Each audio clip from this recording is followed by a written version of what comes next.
প্রত্যেকটি মানুষেরই আসলে একটা ফাইনাল ডেস্টিনেশন থাকে।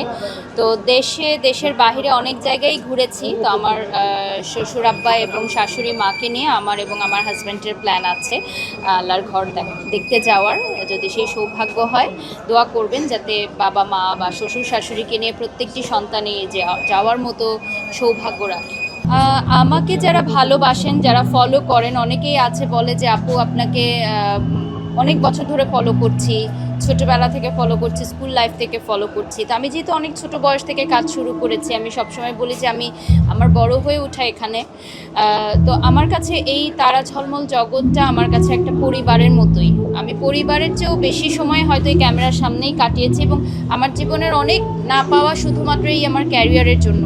আমি সবসময় বলি যে ছোট বয়স থেকে আমি লেখাপড়ার পাশাপাশি আমার বন্ধু বান্ধব বা আড্ডা, বিভিন্ন ধরনের সব কিছু আমি পরিত্যাগ করেছি শুধুমাত্র আমার এই ক্যারিয়ারের জন্য। তো পরিশ্রম কখনো আসলে বিফলে যায় না।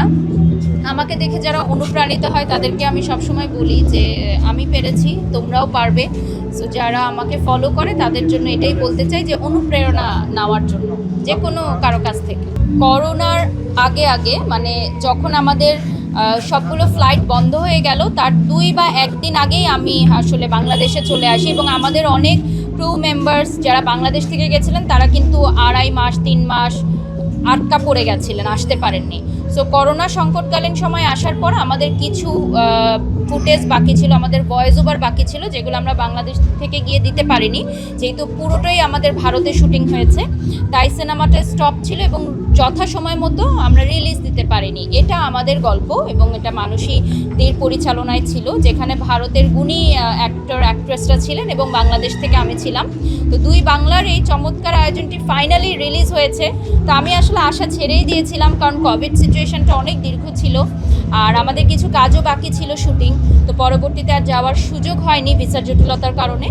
পরবর্তীতে ফাইনালি এটা কাটছাট করে রিলিজ দেওয়া হয়েছে ভারতবর্ষে, যদিও বাংলাদেশে রিলিজ দেওয়ার কথা ছিল, সেটা সম্ভব হয়নি।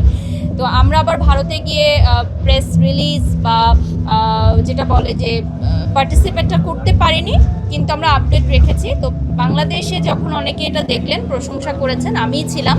এটা আমার খুবই চমৎকার একটি কাজ। আমি as a guest appearance dance performance করেছিলাম এবং আমার কো আর্টিস্টরা ছিলেন অনেক গুণী জনেরা। তো তাদের সাথে একই ফ্রেমে কাজ করতে পেরে আসলে আমি খুবই নিজেকে লাকি ফিল করি।